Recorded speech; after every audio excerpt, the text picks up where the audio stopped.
ikhlas memberi sesuatu. Aku bersabar menghadapi segala masalah. Nah, ketika kuncinya ini kita tidak tahu bagaimana mencapai ikhlas dan sabar, maka kita sedang berbohong. Nggak bisa lur untuk mencapai kesabaran dan keikhlasan. Mana mungkin kita bisa masuk ke dalam rumah sementara pintu itu terkunci dan kita tidak punya kuncinya. Ya akan susah untuk masuk. Nah, begitu pula kesabaran, keikhlasan. Ya. Ketika kita tidak membawa kuncinya untuk masuk ke dalam kesabaran dan keikhlasan, maka kita akan jauh dari yang namanya sabar dan ikhlas.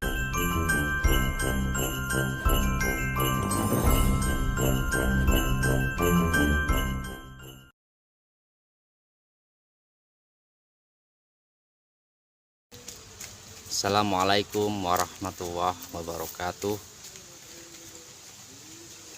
Bismillah, alhamdulillah, la haula wala quwata illa billah. Apa kabar para sedulur, saudaraku semua? Semoga kalian semua senantiasa sehat dan bahagia. Semuanya, apapun status kalian, semoga semua dalam keadaan yang sukacita. Amin ya robbal alamin.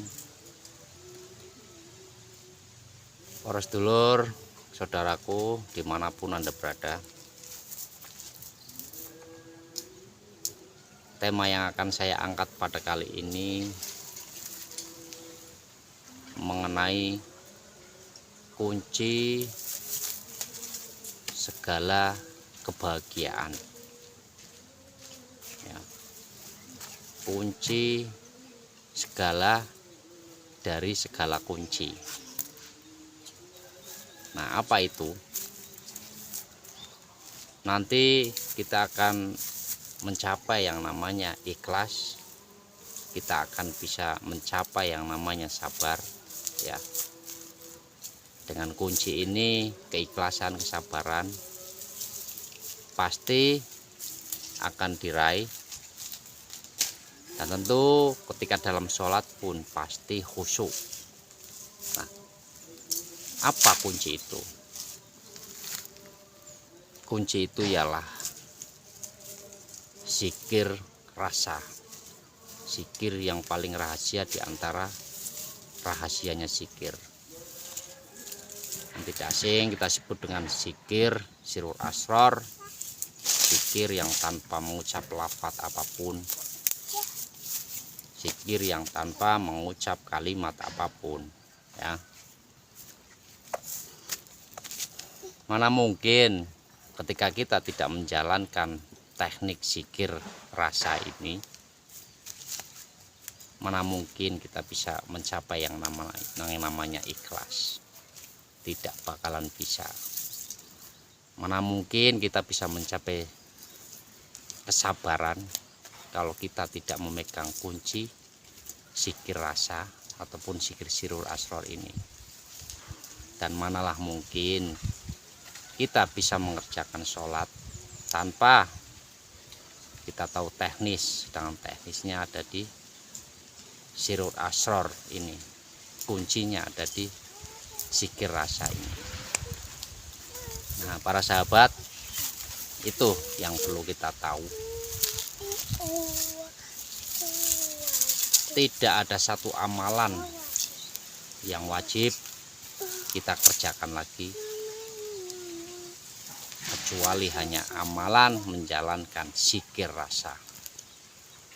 Zikir yang dimana hal itu akan membawa kita pada diri yang sejati. Zikir yang akan membawa kita kepada kehidupan yang hakiki, bisa kembali wa inna ilaihi rajiun, murni kepada Allah, murni kepada hidup itu sendiri ya. Jadi sangatlah berbohong ketika seorang itu mengatakan aku bersabar, aku ikhlas memberi sesuatu, aku bersabar menghadapi segala masalah. Nah, ketika kuncinya ini kita tidak tahu bagaimana mencapai ikhlas dan sabar, maka kita sedang berbohong. Nggak bisa lur untuk mencapai kesabaran dan keikhlasan. Mana mungkin kita bisa masuk ke dalam rumah sementara pintu itu terkunci dan kita tidak punya kuncinya ya akan susah untuk masuk. Nah, begitu pula kesabaran, keikhlasan ya.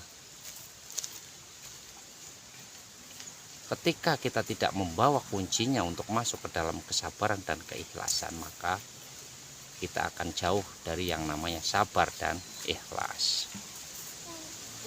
Nah, makanya ini adalah kunci dari segala kunci. Biangnya kunci lur ya, biangnya kunci. Ini yang perlu kita tahu. Nah, saudara, ketika menuju ataupun ketika kita bisa memegang kunci Sirul Asror, apa yang harus kita lakukan untuk mendapatkan kunci tersebut? Nah, langkah yang pertama tentunya satu, kita harus terbimbing oleh guru akhirat, guru yang mengajarkan kita untuk sampai kepada Allah, bukan guru dunia yang seolah-olah mengajarkan akhirat, tetapi ketika kita tahu bahwa itu semua hanya sampai kepada dunia saja. Nah, yang kedua, ketika kita sudah dibimbing oleh guru akhirat, di situ ada yang namanya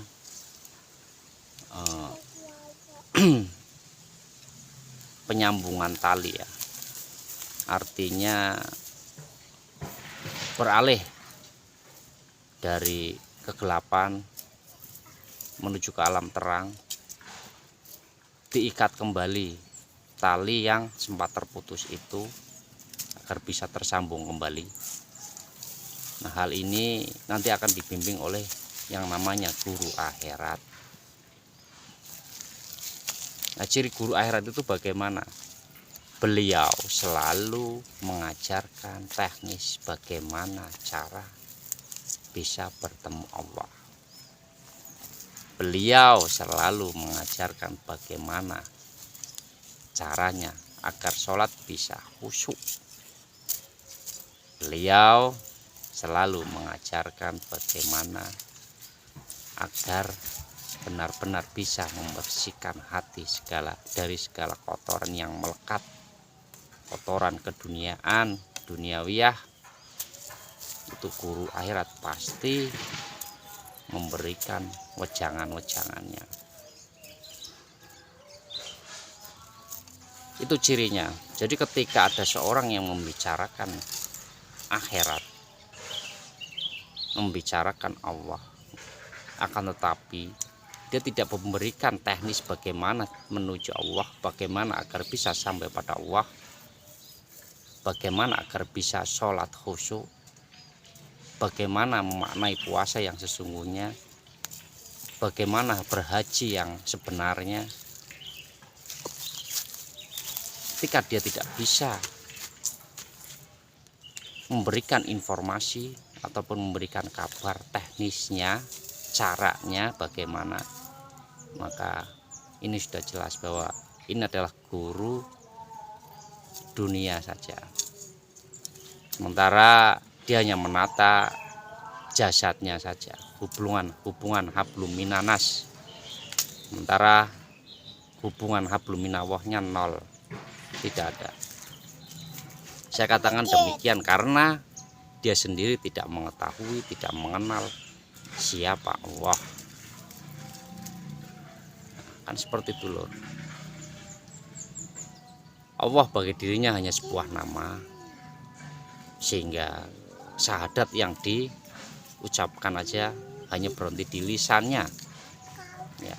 Dia hanya memanggil-manggil nama, dia hanya menyebut-nyebut nama, dia tidak bisa mengingat apa yang diingat, karena sungguhnya yang diingat itu kita harus tahu siapa yang diingat ya. Nah, maka dari itu kuncinya ada di zikir paling rahasia di antara rahasia zikir. Ini yang disebut sirul asror, atau boleh dikatakan dengan zikir rasa ya. Ketika kita sudah memegang kuncinya lur, dan kita mengaktifkan zikir itu setiap saat, kapanpun, dimanapun, maka kita akan mencapai yang namanya sabar dan ikhlas. Dan tentu ketika kita menjalankan sholat, menjalankan apa aktivitas badan ini, pasti tertuju kepada Allah, pasti digunakan untuk sarana bertemu Allah. Nah, kan seperti itu lur ya. Demikian lur, tidak usah banyak-banyak, sedikit tapi sangat bermakna ya. Ini perlu kita perhatikan, bahwa kunci kesabaran dan keikhlasan, dan kunci sholat khusyuk di sini ada pada zikir rasa ataupun zikir rahasia, di antara paling rahasia ya, terrahasia. Dan teknisnya sudah saya ungkap, itu tidak menggunakan kalimat apapun, tidak melafadzkan ucapan apapun, kalimat apapun, kita hanya merasakan yang hidup lewat nafas, detak jantung, seluruh sekujur tubuh ini, dari ujung rambut sampai ujung kuku, itu semuanya terliputi yang bernama hidup. Hal ini untuk mematikan sifat merasa hidup agar bisa mati, sehingga yang hidup di dalam dirinya murni menjadi hidupnya Allah, sehingga segala sesuatu yang kita kerjakan menjadi tajalinya. Nah, demikian sedikit saja lur ya, dan terima kasih. Mohon maaf. Wassalamualaikum warahmatullahi wabarakatuh.